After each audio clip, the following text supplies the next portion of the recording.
Now, ending the cycle of hunger in Africa's Sahelian region means reinvesting in local agriculture. VOA West Africa correspondent Scott Stearns reports from Niger, where another year of poor rains have left 60% of the population facing severe food shortages. At the edge of the Sahara Desert, what matters is water.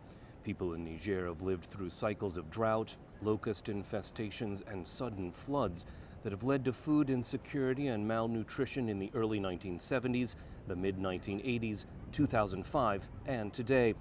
Rain-fed agriculture and livestock production account for nearly half the country's economy. So when rains fail and cereal production falls, there's not enough food to last between harvests. This year, the government says more than 7 million people do not have enough food. The UN World Food Programme is targeting more than 1.5 million people for a general food distribution and 500,000 children under the age of 6 for specialized therapeutic feeding. But in the southwest, along the river Niger, there's water for livestock and small-scale agriculture. People here sell their produce for higher prices when poor rains cut production in the interior. So how does Niger get to the root of the problem and end its cycle of hunger? Boosting agricultural production is far more difficult than handing out rice and beans. Richard Verbeek directs the operations of the World Food Programme in Niger. When there's an emergency, usually the flow of contributions is more quick. The level is different. Now, if we turn to longer-term development activities, it's sad to say that the interest is going down, and the investments in longer-term activities is not the same or what should be expected. And I must say that within the UN system in Niger, that's one of the strong messages that we gave to the donors.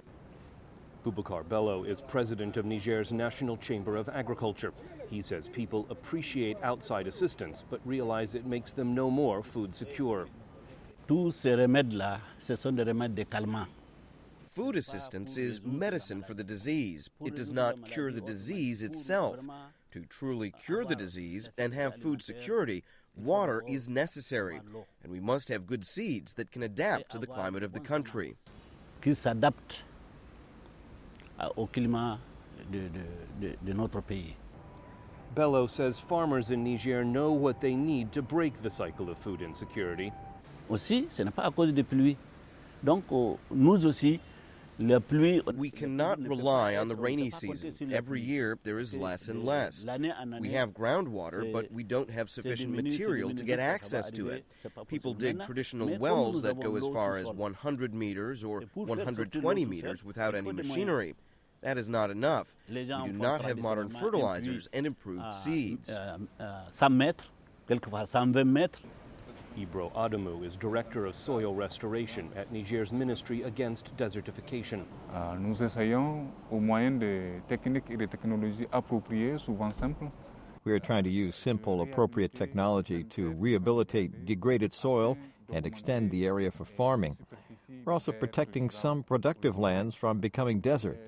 In eastern parts of the country, we're reducing the amount of sand in streams to protect the source of water for farming. Certaines terres. Adamu says Niger also has agroforestry programs to combat desertification. Les paysans l'ont adopté. La culture des arbres forestiers. Farmers use agroforestry to control desertification and improve the fertility of their soil and help them have enough crops to protect themselves from food insecurity. La production, lutter contre l'insécurité alimentaire. The World Food Programme's Richard Verbeek has no doubt where development assistance can best be spent to stop the cycle of hunger. Agriculture. Agriculture, livelihoods, something sustainable that can, address the root problems in Niger. And it's about time that there's a coalition to do that.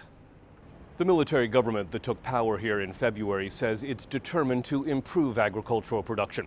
Toward that end, it's sending a delegation to Brussels next week to ask the European Union to resume $450 million of assistance that was suspended during the previous government of Mamadou Tanja. Scott Stearns, VOA News, Niamey.